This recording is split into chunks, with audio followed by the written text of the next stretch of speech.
कौने बान फूलाए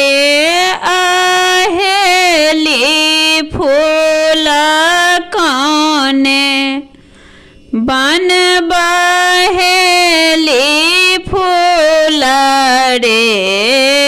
लालना रे कौने बना कुसुमा फूलाए चुनारी रंगाए बड़े लालना रे कौने बना कुसुमा फूलाए चुनारी रंगाए बड़े बाबा बन फूलाए आहेली फूल भैया बन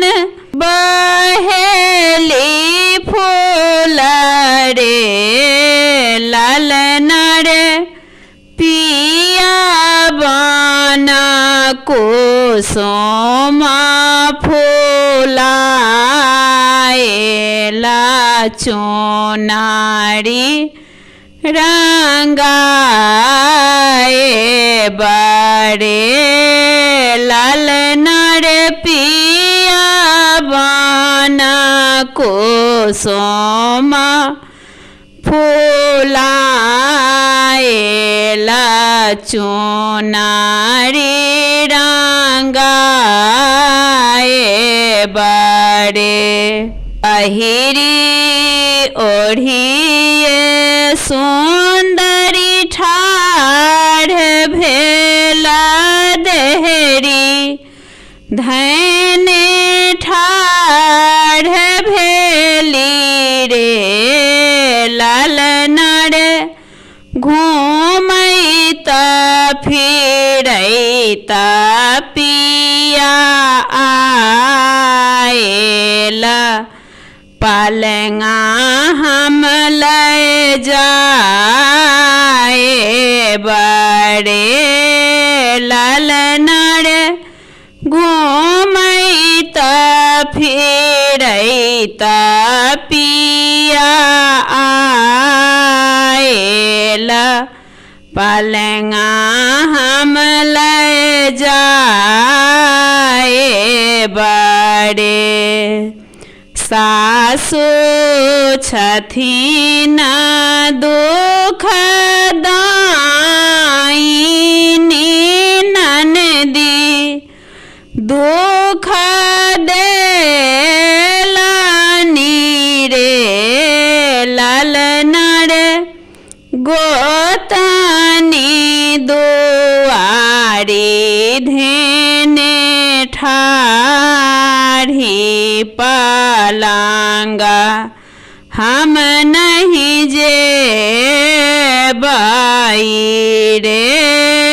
लालना रे गोतनी दुआरी धेने ठाढ़ी पलंगा हम नहीं जे बाई रे सासु के देवानी मुनहार घर नाना दो अपन घर रे लालना रे गोतनी के देवानी के दोली बना हम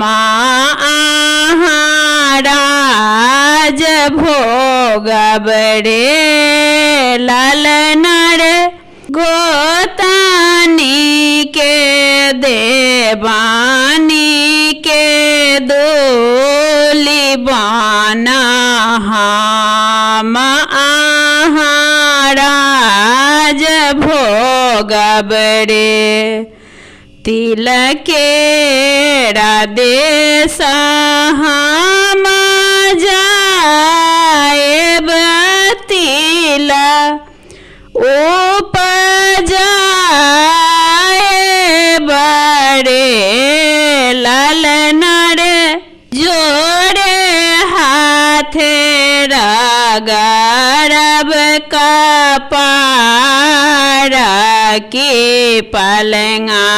हम लई